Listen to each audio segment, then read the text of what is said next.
Ave Maris Stella.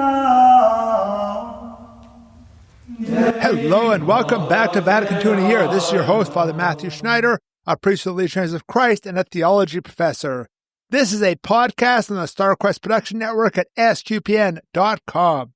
Today we're on day 162. We're covering Otatum Totius 6-7 on training men in major seminaries. If you want to follow along, we have a reading plan and more details at sqpn.com/Vatican and frmatthewlc.com/Vatican. Yesterday, we talked about how we have a goal of a wide priestly ministry to train for, and it's important to find the right men to train seminarians, right? The people like myself who take up that job. Anyway, so today we're going to cover the second half of chapter 3, setting up of major seminaries, and 6 and 7 really are kind of independent of each other, so I'll give a summary of each here. 6 is basically we need to make sure seminaries can be faithful priests and help those who can't leave well, discern well, and leave well, right? And then seminaries can be for one diocese or several dioceses. So let's get into paragraph 6. It has two subparagraphs, A and B. And it says, A, we should make sure seminarians can be faithful priests. And B, we need to help seminarians discern vocation early in formation, right? And not have them ordained and then discerning if they're called to be a priest after they're already ordained or something. So let's read 6a. With watchful concern for the age of each and his stage of progress, an inquiry should be made into the canon's proper intention and freedom of choice, into his spiritual, moral, and intellectual qualifications, into his appropriate physical and psychic health, taking into consideration also possible hereditary deficiencies. Also to be considered is the ability of candidates to bear the priestly burdens and exercise their pastoral offices. Right, so we need to make sure anyone who's in a seminary can be a faithful priest in the future, right? Now, there's no guarantee, there's no way to guarantee at 100.000% that everyone who goes to the seminary is going to be a faithful priest. But we need to be able to see that at this stage of formation, they are progressing the way to become a faithful priest, when they're ordained, right? The fact that they're 18 and joining the seminary and they have some bad habits or this or that is not necessarily to say, oh, there's no way, right? Do they have issues which are going to cause an obstacle, a few years down the road, or are there issues over the next 6-7 years we can resolve and get these men ready to live this life? And so first of all, they need to be free, right? They need to intend it on their own. They need to be free. We cannot force people to become seminarians. There was a lot of practice in the past of like, hey, one of our kids is going to be in the seminary or go to the convent and kind of push from parents, right? There's a good sense of encouragement from parents, but they can't force it. The person must be free. And then the qualifications, right? They're spiritual, they're moral, they're intellectual, right? Like, if they can't pass really basic classes first year, give them a Master's of Divinity class is going to be tough, right? It's not appropriate. Do they have spiritual things? Can they pray? Things like that. Do they live a good moral life, right? If a seminarian is sleeping with different women all the time, they're living a good moral life. That's a big, giant red flag, right? And then physical and psychic health, right? So I know for myself, when I entered the Legion, I had to do like a full medical exam. And all the different things, vision and dental and a very extensive medical thing. I have some health issues, nothing that's super serious though. Obviously, and that was we had a psychological test as well when we entered. We had another one about 2/3 of the way through our formation. Different seminaries might do it a little differently in the timing of those, but that was to make sure, hey, we are physically able, we are psychologically able to live that, right? Now, you might think I'm one of the most public people about having a diagnosis that is in the DSM, the psychological disorder diagnosis, being autistic, and that was not picked up because that's not what they're looking for if I'm psychologically able to do this, right? You don't want somebody who is hearing voices and like, how can we distinguish those voices from the voices of the voices of like, somebody who has, the voice of God and the voices that are, from their psychological issues, right? That's a big issue. That's a much bigger issue, right?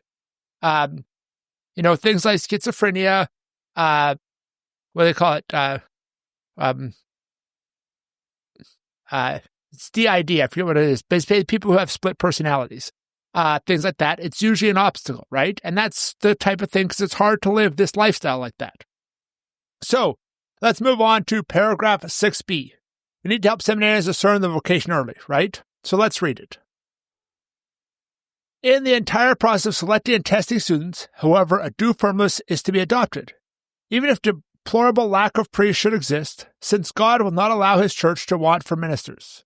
And those who are worthy are promoted, and those not qualified are, at the early date, guided in a fatherly way to undertake other tasks.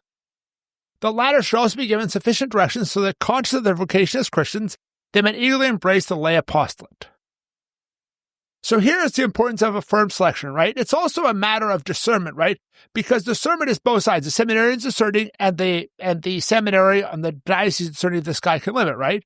So it's better to help someone discern sooner rather than later. And so if someone is not called, it's better for us to help them discern after one semester, after 1 year, hey, this isn't for me. Then they get up to like they're, a few months away from ordination and this isn't for you, right? It's not fair to them. And if we promote men who are unworthy, who have issues, to others, it causes issues, right? It discourages certain vocations, right? There are certain issues in certain seminaries. You talked about it when you talked about Father Doherty, where there'd be issues in those seminaries, and that would discourage young men from seeking out those seminaries because the diocese had promoted priests who were, actively practicing homosexuality in seminaries. And I can see why a young man who has a vocation would not be attracted to that seminary, would actually be repulsed by that, right?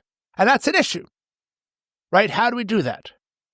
And if they leave early, it's better for the Christian vocation, right? One of the things when I entered that made me think, I need to leave if I need to discern quickly was take engineering. I could take take off a few years and go back right to where I was. I'd be with different students because I'd be a few years behind, but I could go back to the next year.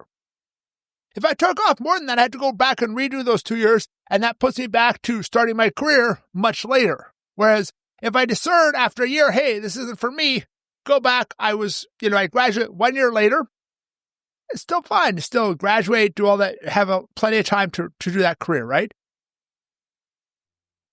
Trying to avoid that word right there. Anyways, if, on the other hand, I'm in 4 or 5 years, then I have to go back and redo those 2 years, then I'm looking at being 30 by the time I'm finishing an engineering degree rather than 23, 24.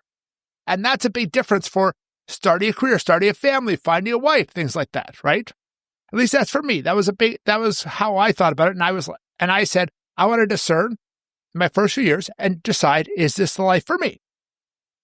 Finally, those who leave, make sure we encourage them to take up the lay apostolate. And we also need to think about how we do formation, especially those early years, so that it's very effective for those who leave. Because of those who enter first year, a large portion of those are not going to be ordained.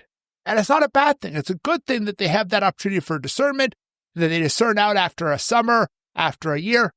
It's great. It's good. So finally, paragraph 7 is kind of pragmatic. It's just saying some seminaries can cover multiple dioceses. Most of the rest of this document is going to talk about individual diocese seminaries. But in the U.S. and Canada, I don't think a single diocese has a seminary just for them. All the seminaries I can think of, even if they're it might be primarily this big archdiocese like LA or Boston or New York or something like that, but they have seminarians from a variety of different dioceses coming there, especially in that ecclesiastical province, like the archdiocese and the diocese that are kind of under them, kind of parallel to them, but work together, right? So that's how all of them are set up here. Some are directly specific region. Any of those examples, or for example, Sacred Heart Major Seminary was set up for the state of Michigan. It's in Detroit. Now it has a few seminaries from other parts, but it still has a majority of the seminarians there are Michiganders. Right? Correct? I know, being an Ohio State fan, it would have been interesting if I got a job there and I wore my Ohio State stuff to class a few times. And then others are just a broad, odd group. For example, Holy Apostles in Connecticut, it has seminaries from this community, that community, from this diocese, that diocese, and it's not just it's not a very super homogenous group like you would have Sacred Heart Major Seminary, which is the majority are from Michigan. So anyways, let's read them. Not much comment after I read them. A, where individual dioceses are unable to institute their own seminaries properly, seminaries for many dioceses or for an entire region or for a country are to be set up and developed, so that sound training of the students, which must be considered the supreme law in this matter, can be taken care of in a more effective manner. These seminaries, if they are regional or national, are to be regulated according to the directives set down by the bishops concerned and approved by the Apostolic See. B, in these seminaries, however, where there are many students, while retaining a unity of direction and of scientific training, the students should be conveniently divided into smaller groups so that better provision is had for the personal formation of each. So it's pretty straightforward. Scientific training here means science in the broader sense of all kinds of knowledge. It would include philosophy and theology, not just the physical sciences as it might more oftenly in English. That has to do with the words scientia in Latin versus science in English, how they're commonly used. And scientia in Latin is a broader category, so it would include philosophy and theology here. And so this is the idea. They still have to follow the primary formation. They break them up into smaller groups for personalized formation. Oftentimes, you'll have a group for this class or this diocese for different things. So thank you for listening to this episode of Vatican II in a Year. This is a listener-supported podcast, and you can donate to help StarQuest produce another great podcast at sqpn.com/give. You can give one time, monthly, or join the StarQuest Patreon. Tomorrow, I'm going to continue with the next paragraphs of Optatum Totius, 8 to 9, on training seminarians in spiritual matters. Please join us then to learn more about Vatican II, which will provide a blueprint for the Catholic Church. If you want more information, like playlists and a reading plan, go to sqpn.com/Vatican, frmatthewlc.com/Vatican, or Vatican SQPN on Facebook and X.